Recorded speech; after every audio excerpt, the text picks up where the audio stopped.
You're listening to Tip That Scale, a podcast where we talk about layoffs, jobs, the job market, and everything in between. In this episode, it's just me and AJ, and we're talking about something that everybody's talking about right now: artificial intelligence, otherwise known as AI. Enjoy. AI. Our AI conversation. You and I had a conversation about AI. Let's be very transparent. You and I had a conversation about AI, and I was very open about how I feel about AI. Nothing's changed. I'm not a big fan because I believe that people are jumping on a bandwagon without thinking about the long term and not having a plan. That's my thing. And especially where we're talking about how it's being used for job search, how it's being used for business opportunities, side hustles. I'll just say it like this. I think it contributes to people making dumber decisions and approaches. You had a different take when we initially talked about it, correct? Yeah. Correct. That it will save people time. People can be more efficient, but not necessarily accurate. And that AI is not going to do the work for you. That is not going to affect the job market in a large way and take people's jobs. That's more of what you were saying. It's not going to be as decimating to the job market as a lot of people feel. You didn't say it that way, but I think that was a lot of what your position was, correct? It's correct, but I still have that belief. But here's the thing. So let's just take developers for instance. If you're an engineer and you're the one that's actually developing the code, you're the one developing the repositories, you're the ones that are doing these things, and you're actually using the ability to create the frameworks that are allowing coders. Now, an engineer and a coder are two very different things, right? That is allowing coders to go into these repositories and pull these pre-existing codes and all these other things, and they're building these platforms or whatever. Because, like, I mean, even if we take one step further and say the difference between the thinkers and the doers, AI is going to impact the doers. It is not going to impact the people that are creating the foundation for what the doers are using. Does that make sense? So, from a marketing standpoint, from digital agency standpoint, and things like that, think about where that direction comes from and how things are being played, how things are being done. Those people that are in charge of the group of people that are the doers, that are building out these different things and doing all of these things, it's going to impact them. It's not going to do that currently because we're just not there yet. But in the next, well, hell, as fast as technology moves, maybe in the next 5 years, yes, it could. And then there was a study that was done that it could potentially impact 80% of the higher earning jobs out there. Because you're right, AI takes away the fact of being able to use your critical thinking abilities, because then you just don't have to. You got this machine or whatever that's getting it done. But I will say the positions or the jobs or the opportunities that are out there that deals with human emotion, AI is never going to get rid of that. Anything that deals with interacting with one person or another, anything that deals with understanding a person's emotions, something in sales, something in talent acquisition, the HR function, those types of things where you have to assess not just the right or wrong, but you also have to understand the emotions of the individuals that you're dealing with. It's not going to take that way. This is my position, and I can be hopeful of that. What I'm not hopeful for is how people think that it is an end all be all. And I would say that for a lot of technology opportunities, people look to something that it's going to be the quick fix. It's going to be the Band-Aid. It's going to fix everything. And I am and continue to be that person who always asks, is this a cause or a symptom? Because a lot of people like to look at the symptoms and create something that adjusts to the symptoms, but they don't take the time to look at the specific cause. So with that, when we're talking about AI and It's normal. People love to jump on the bandwagon because they have FOMO. They don't want to miss out. Yeah. They feel like, oh, everybody's talking about it. And granted, here we are talking about it too on the podcast. But more than anything, I wish people would become more responsible. One of the things we talked about before, and hearing how people, oh, AI will make it possible for you to do things faster. When I first heard that, I thought, well, if you can do it faster, where is your uniqueness and how do you add value to what you're producing? And then if it's faster, will you need to be paid the same amount of money for it, for your labor? Because 100% agree. Otherwise you have a lot of people who are like, oh, I can do this fast. Oh, if you can do it fast, I can just use ChatGPT to do it or whatever to do it. I can do it faster. Then where's the uniqueness in the output and really the strategy behind getting it done that makes what you're doing unique?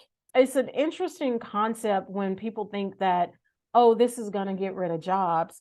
I think what people are saying, or what a lot of people aren't seeing, is, yeah, you may want to do it faster, but then you become cookie cutter. That's my issues. Then everybody becomes cookie cutter, and what makes people unique? Here's the thing. It diminishes quality in regards to production. And what I mean by that is, let's just go back to Henry Ford. Good example. What was he known for? He was known for industrializing and creating assembly lines that allowed increase of output. Right. Now, it still gave jobs, and it gave jobs to the mass majority. But again, like you said, it dropped wages because the quality of those vehicles was starting to drop. Now, there's a car company that everything is still made by hand. The quality of that vehicle is almost second to none. And I'm talking about Aston Martin. Those vehicles are My still favorite assembled. car. James Bond did that to me a long time ago. But it is still assembled by hand. Lotus, another vehicle. Not crazy about those. It created a whole butt ton of jobs and it brought people into the thing, and then it was able to do all of this. But there's a reason why an Aston Martin costs $400,000 and a Ford Focus costs $25,000. Are they in the same league? Nope. So there is still going to be a space, and it's going to be a niche space for outside of the box type of thinking ability type of people. And those people are the ones that are going to be able to capitalize, but their audience and their customer base is not going to be as large as, let's just say, for instance, Henry Ford. It did open up the ability to the masses to be able to afford vehicles, which in its own right was a positive. Not early. Not Yeah. early, and not everybody. We always have to look at that. Not It everybody. was It to allowed it an for elite a group. larger group. It did allow it to open up things for a larger group, and it also opened up the way for us to industrialize as a country, because assembly lines brought a lot more people into the cities to be able to do these things. But here's another example. In India, all those houses are still built by hand, concrete, laying brick, building the brick by hand, doing all of those things. And those crazy homes, they can withstand monsoons, hurricanes. Let a tornado go through there. There's still going to be those homes sitting there. What happens here? We have prefab homes. I mean, it lowered the cost, but you're sacrificing quality for Quantity. But again, there are going to be people that are the true engineers, that are the true thinkers, the true innovators that are going to have the ability to do these things. But what it will get rid of is people that just jumped into coding just to get into tech, or because it's not really their passion, or because they wanted more money and all those other things. Again, I think there's pros and cons to this. The pros is it's going to open up these types of roles for a lot more people. But just like in the 1910s when Ford did his thing, we couldn't see what other opportunities were going to come out of it. Just like right now, we don't know what opportunities are going to come out of it, if there will be. There's going to be other outside outliers that are going to impact the development of AI. And what I mean by that is a lot of the stuff that's going on in the world right now. The reason why we were able to advance technologically as fast as we were, we've advanced so far that now we're talking about artificial intelligence, self-driving vehicles, electric cars, and all these other things that have been made. We don't know what's on the horizon, and it scares a lot of people. I myself don't know what's coming, but I do know that there are going to be specific jobs that AI is not going to be, as of right now, is going to be able to impact. Anything that deals with emotion. Until that computer can understand what I'm thinking and what I'm feeling, those types of roles are safe. The roles that are dealing with, hands, things that you're having to physically do, those types of roles. Anything that deals with human emotion, compassion, those types of roles. Now, if it's a monotonous role where you can just copy paste and do those types of things, yeah, mathematicians be very afraid. I will say that because the computational power of these machines can solve equations at an extremely fast rate. It's just a new horizon that's coming up, and we don't know if it's good or bad yet. I do believe when we're talking about like Henry Ford, and you said, what is he known for? Mhm. What's funny is people don't, when they hear that name, they aren't thinking about manufacturing and the they're thinking about the car. They're thinking Yep. about that Ford name first and Mhm. foremost. And yes, we always have to think about the growing pains Yep. and what does it affect. What I'm always concerned about is how people take something and they immediately run with it without any thought of the consequences. And that's Oh. a level of human nature. The other issue when we're talking about what jobs would be affected, and we had a brief conversation about this when I said, I'd love to find someone who can put a heel on my shoe. The cobblers are needed, or say someone who can do alterations. What's Mhm. funny is those trades aren't necessarily looked toward because again, they aren't sexy or they work so hard and but ultimately they provide a service that is so necessary to our well-being and our longevity and really to saving money to a lot of extent. One of the things you said was the manufacturing and the industrial revolution pull people into the cities and then thinking about what happened within the cities when that happened. If we also had a lot of unrest there, that's where we had a lot of uneven standards and quality of life. That middleman is making money and somebody on the front line, they were doing what they had to do. So Mhm. when I think about AI and how people look at it and what jobs could be lost, how people, again, take something and run with it. They don't always think about how does it affect the larger group.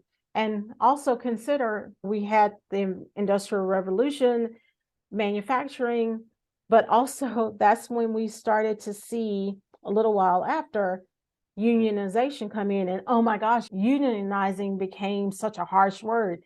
It's still Mhm. a harsh word even today Yep. that people are fighting. It goes back to why. Why do people makes it so hard for people to make a living and do something that they enjoy? Some people do things because they need the money to meet their basic needs. Why do we have to make it so hard for people to do that? One of the things I would love for people to understand when we talk about AI, Mhm. I often laugh about this. Netflix, Hulu, Amazon Prime, all of those that say, Nicole, here's your recommendations based on what you've watched before. That's a level of AI. They don't know me. Just because I watch Die Hard, which is one of my Yeah. favorite movies, Yeah. doesn't mean I want to watch The Expendables. Hello, y'all don't know me like that. I think that's part of where AI can be such a challenge. We have to remember that there are people behind creating AI. And this is 100%. where diversity and race has become an issue in the talk of AI as well. Talk about Netflix and Hulu and laugh about that, but also what we talk about here about the job search. Applicant tracking systems are, in essence, a form of AI. And what we know is it is a form of AI. Because It's a form of AI with Yeah. certain aspects of AI because it's relying on certain key parameters to direct and outline these are the people for this position.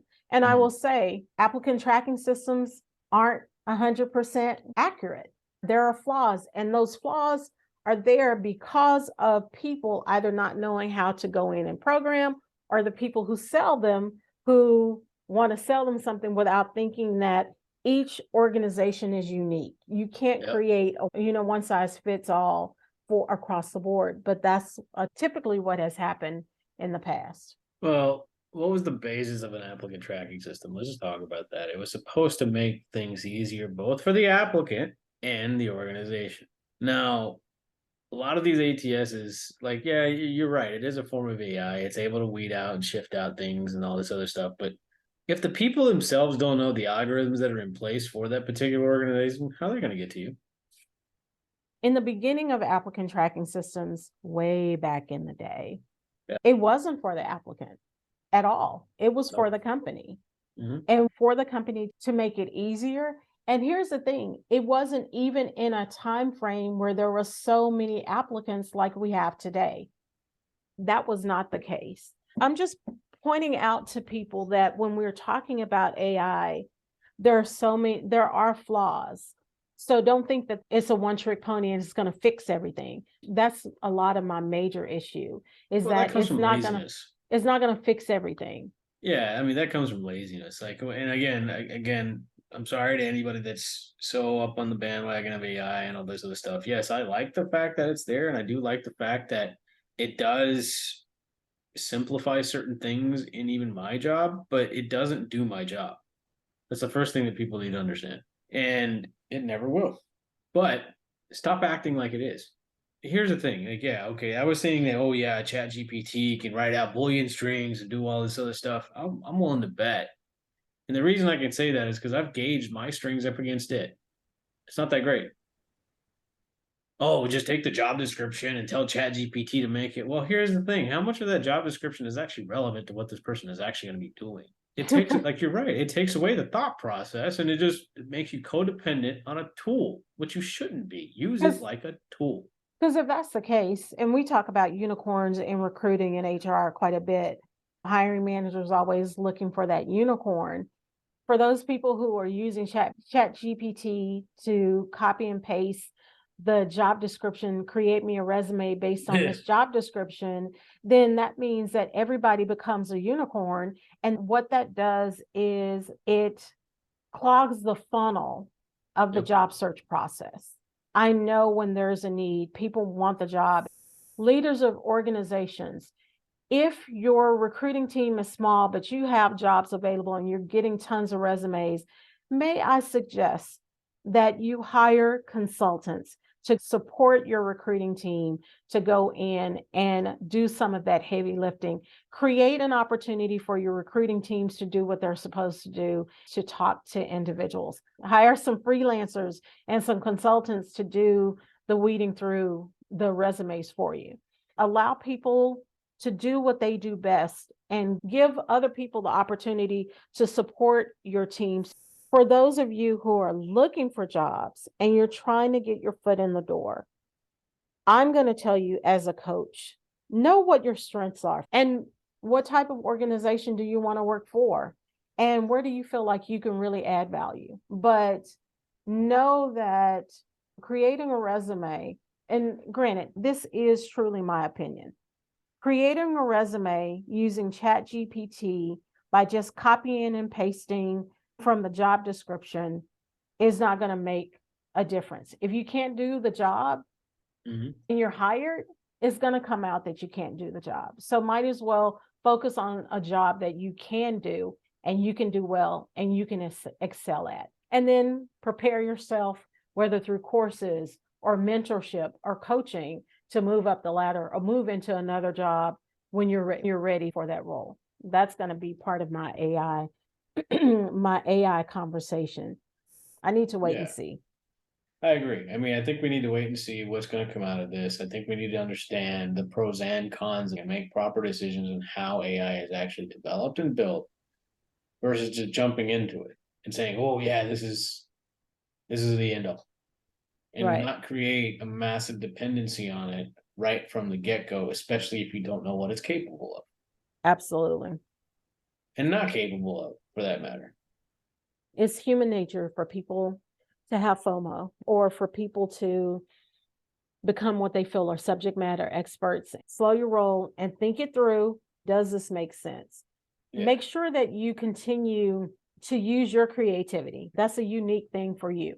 Yeah. When we talk about our time and what makes things more efficient, what makes us more efficient is the expertise and experience and skills and talents that we can add to the work that we do. The advent of AI was, in some cases, it is a positive thing, but you shouldn't be completely dependent on it. And there is something that's said for the humanistic touch.